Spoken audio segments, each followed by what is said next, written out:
going on, guys? I'm Steve. Welcome back to the channel. Welcome back to another video. If it's your first time stopping by the channel, hit that subscribe button. Trust me, you won't regret it.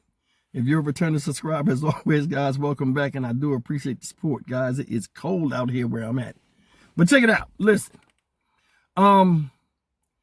Riley Strain, part of his, the missing college student Riley Strain, 22 years old, just recently was found out there in Tennessee.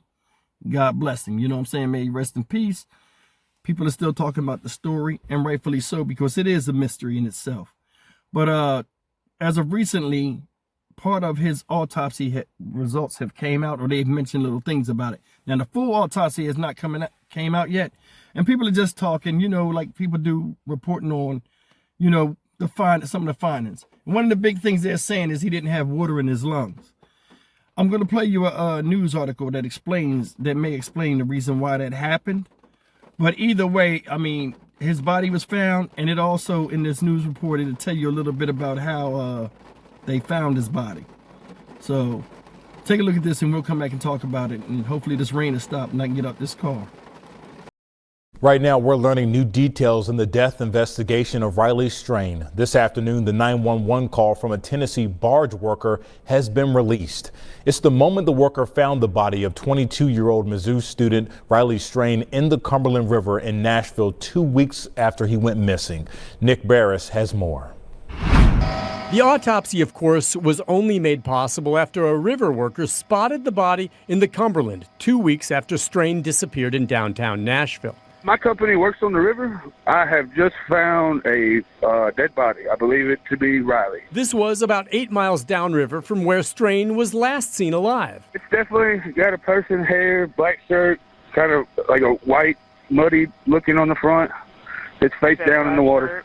I actually had to move a log off of the head to confirm it was a body. So how and why did Strain end up in the river? The preliminary autopsy report confirms what Metro Police Chief John Drake said, that there appears to be no evidence of foul play, and it looks to be a horrible accident. We don't yet know if water was found in Strain's lungs. Some suggest, if none is found, that Strain was dead before he went into the river. But the medical examiner tells me that is not definitive. A person struggling to breathe underwater can have a throat spasm that shuts off your airway. When that happens, no water goes into your lungs, and it's known as dry drowning. But that is only part of the medical examiner's investigation. They will also be testing Strain's blood. Security video did show Strain stumbling the night he disappeared. Now, Metro Police have viewed videos from bars Strain visited and say there appears to be no evidence he was drugged, but toxicology testing will be done to check his blood alcohol level and to see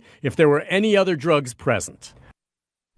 Right now, police in Nashville are not conducting a criminal investigation into Strain's death. However, that could change depending on the final autopsy report. All right, guys, that's the news of what they're saying so far. Depending on what news outlet you look at, they saying, some people say the full autopsy is done. Some people are not saying it's done. From what I gather, it's partial. They're still waiting on the toxicology report. Now, like they said, you could see him stumbling in certain freeze frames in different parts of the city where he was walking when he was making his trek towards the area where the river was at. Now, this guy is a Missouri student. The only, one of the things that's sad about this case that I didn't really mention, he was a senior in college. So, I mean, he was almost on his way to graduating and something like this happened. Now, supposedly him and some frat brothers went down there to Tennessee to celebrate, I guess, over spring break or whatever. But my thing is this, and like I keep saying this, regardless of the autopsy and how he was found, which we'll get into that in a second, is strength in numbers. Why? I mean, were they that spread out that they didn't know he was kicked out the bar? Like, I mean, I never met guys that go places to a place they ain't never been, or a place where, it's a bunch of guys they don't know and not have closeness.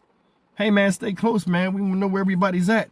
Well, like if he's getting kicked out the bar, obviously it was some type of disturbance. Some of them had to see that. I don't know what kind of friends you got or people you hang around with that let you go get you put outside.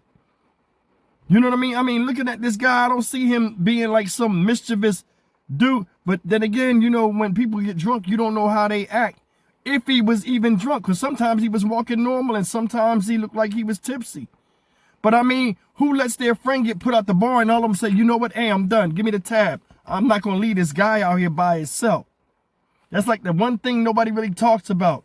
If they're your friends, man, it's safety in numbers. You in a strange place, a strange bar, regardless of if you know you've been there before or not, you still came together, we leave together.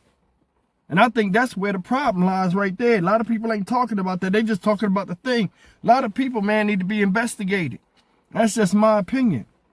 You know, this man walking up and down a strange area by himself. Then it looked like he was leaning up against the wall and all this other stuff. Something's not right. Now, we'll see what happened when the toxicology come back. But remember, he was missing for 14 days.